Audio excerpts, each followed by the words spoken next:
গোল বেগুনগুলো যেটা আছে সেটাকে এভাবে কেটেছি। আসসালামু আলাইকুম রহমতুল্লাহি ওয়া বারাকাতুহু।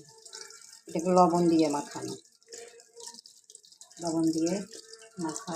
এটা করবো, বেটার করছে আটা বা ময়দা, যে যাই দেন। এটার মধ্যে হলো লবণ, গোলমরিচের গুঁড়ো আর হলো কালি জিরা। তারপর এটাকে এভাবে ভেজে নিচ্ছি।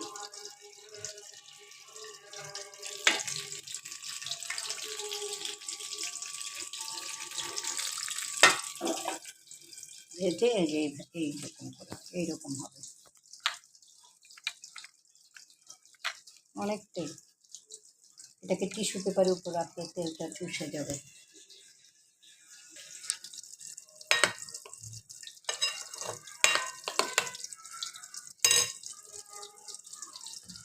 আমার মনে হয় এই চালিটা দিয়ে তুললে সুন্দর হবে।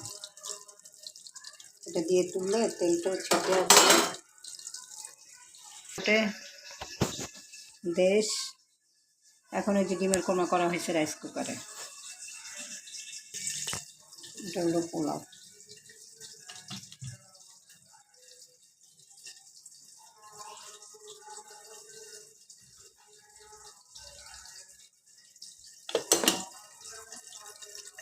এই দুপুরের লাঞ্চ।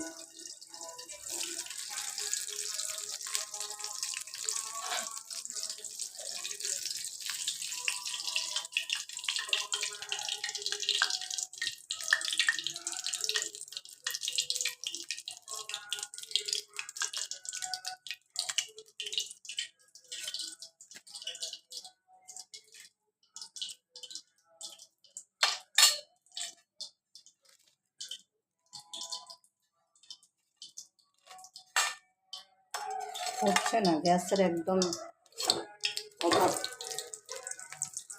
একটু ভালো করে না হলে তো খেতে ভালো লাগবে না।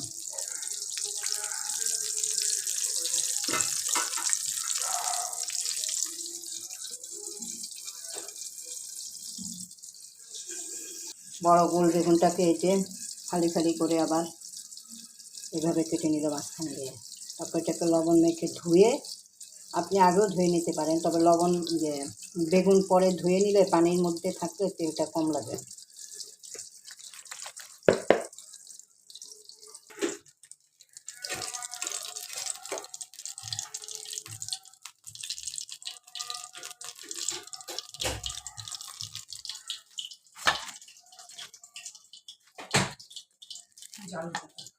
একটা দিব, একটা দিব, আমি দিব, দাও, সমস্যা নেই, আমি করবো, সমস্যা নেই।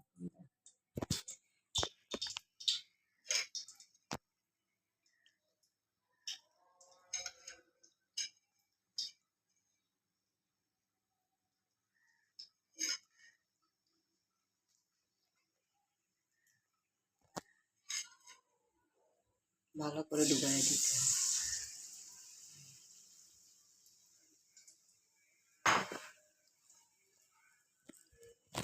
সাজাই দেয়, ঝোলটাও টানবে, তেলটাও টানবে।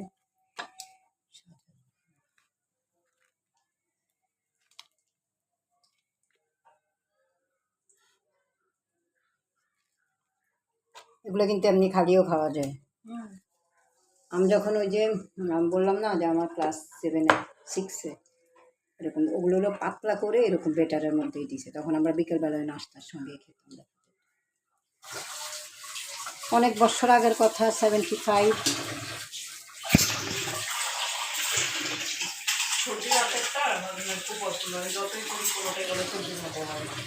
ওরা তো বেশি তেলে ভাজে, তো বেশি জালে ভাজে।